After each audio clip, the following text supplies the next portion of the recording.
I bet you they don't, I bet you the other kids don't learn much after the seniors check out. I'll also tell you that there are lots and lots of school districts nationally that no longer do finals. They don't do that exam schedule thing in finals. They teach school to the end, they incorporate regular unit tests and that sort of thing at the end. But this notion of a gigantic test that you have to pass to get credit and then before you move on is you know, it's sort of being lost in the dim annals of history. Most school districts don't do that anymore. Well, when we fully implement standards-based learning, they won't do that anymore. Well, exactly, yeah. Or You know, they and, went choose master. but we won't be doing standard-based learning, we'll be doing competency-based learning. So anyway, I had a thought in there someplace that just escaped me, so. Let me look back. Oh, the notion of late graduation. There are actually a number of school districts, well, I shouldn't say number, there are some school districts that I'm aware of that set a graduation date on a Saturday, 2 weeks after school's over with. So that no matter what happens with the calendar, snow days, disaster, you name it, there's graduation, and you can tell people a year ahead of time, this is the day you reserve your plane tickets and you do all the stuff you gotta do to get your families here, because that day is inviolate. We are not gonna be changing graduation because we've lost a whole bunch of days or something. They move it far enough from the school year, so if you had to make up a bunch of days, you'd have plenty of time to do it, and then they come back and they graduate. And so graduation becomes a non-issue in terms of the school calendar and schedule. It's just put considerably afterwards. There are a very small number of kids who potentially could have a problem with that, people who have offered summer programs. But there aren't a lot of folks that bump into that. Anyway, that's another way the school systems deal with that one. When we added the data days quite a few years ago, we knew this was potentially going to eventually be a problem. Can I ask the principals, the data days working out for us? Are they doing what they're designed to do? Yeah, they do use them.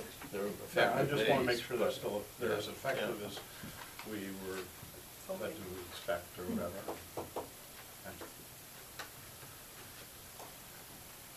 Are we supposed to make is this our first reading, are we adopting, what are? Well, I'd like to be able, we're starting to get kind of late on in the year, love to get it. We've already had a couple of districts adopt the calendar. I'll make a motion to accept the calendar. Motion made to accept, I'll second it. and seconded. Any more discussion? Yeah, and the days of instruction, a half day counts toward that. What's that? If you serve lunch. If you serve If you lunch. serve lunch, you're good. And I remember we talked about with these data days, but I just, as we move forward, I feel like the kids are kind of the ones paying for it. You know, I mean, I think the data days are great, and I'm not suggesting we remove those. As a matter of fact, I'd be more apt to, there's a school, I think, down the road that does this, where, you know, I'd rather have more data afternoons or something like that, and, you know, try and find something so that you're still getting the planning time. And I know it's very difficult, I'm sure, to try and get everyone to get back together and to stay together, but in this, it becomes a bit of a detriment to the kids, and that's bothersome to me. So, I think that one of the problems with the afternoons is the parents who work and kids showing up midday. I think that is a problem for The other problem, having been there in the classroom, by 1 o'clock, you're not ready to go sit and tackle data. You're after dealing with children. Yeah, I mean, the whole day, one whole day is worth 5 half days. because I know, but there's the so kids are much paying for it. Well, I mean, Well, they're half days not are hard paying on for it families. except for they're Yeah. going, you know, they're going to school in June. My personal preference is just that August is more pleasant than June, but that's completely personal. I'm not gonna base a calendar around my preference. I just wondered how the decision was made and how. Right, because it's the 31st of August this year, where it was the 27th of August. I mean, this year, and the next year would be the 31st, so it feels like it's a week later. Right. But it's a Wednesday, you know, because they're looking at starting on a Wednesday. We Rather than on- usually start a Wednesday, and a lot of times it's like that that 24th instead of that 31st. It has been a lot easier to. And we discussed, I feel like I remember this too, that could we add additional days to their contract and have like data Saturdays? What? Well, we did add additional days to their contract, and that makes up the data days. Exactly. No, Yeah. I don't know No, if what I'm saying is, let the data days happen on a day that the kids are not, we're essentially adding an additional week to our children to have these days. And like I said, I'm not saying that they're not efficient and well needed, but the thing is that, you know, you're starting to take into, you know, you're taking August, you're taking June. How do other schools do it? Are other schools taking almost another week off for the kids to have these days? When do they Well, find there's some those movement times? toward year-round school. It's actually, it's in a lot of places actually, but, yeah, there were, I mean, 185 days, I'm used to 187 day schedules. 185 days is not particularly a long schedule. I've seen longer, I've had to work with longer,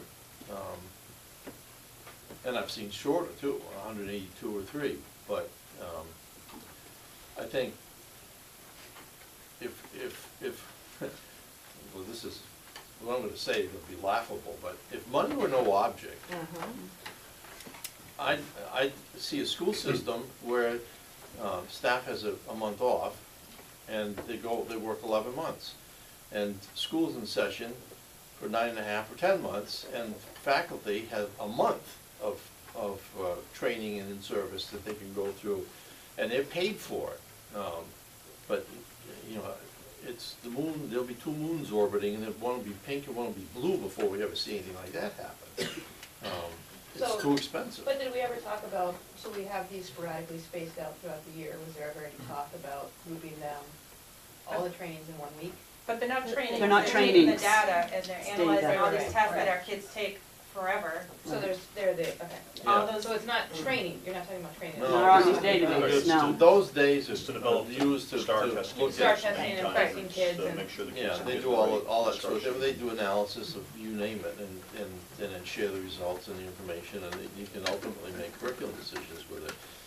The issue of doing common days of training across the whole SAU is a no-brainer when it comes to efficiency and maxing out your in-service, maybe professional development money, but it's virtually impossible.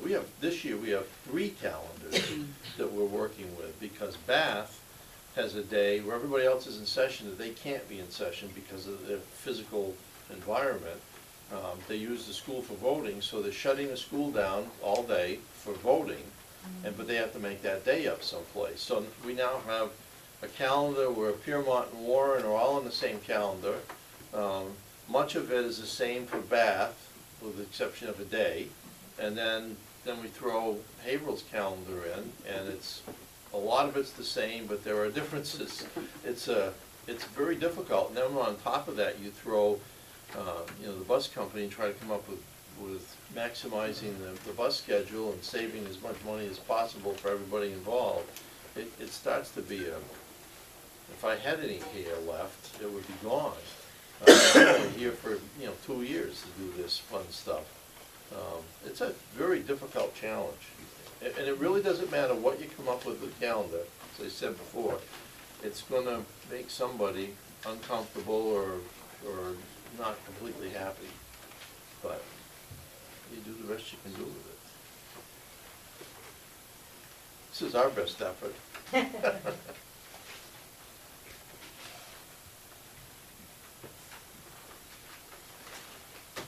Who said Saturday? I work Saturdays, it's crazy, I mean, So you were talking about like the data days on Saturday? Is that- I hate impacting our children like that, and I understand, I mean, it's the data that they've gotta go through is, they need that time, and I'm in full support of it, food for thought as we look to the future.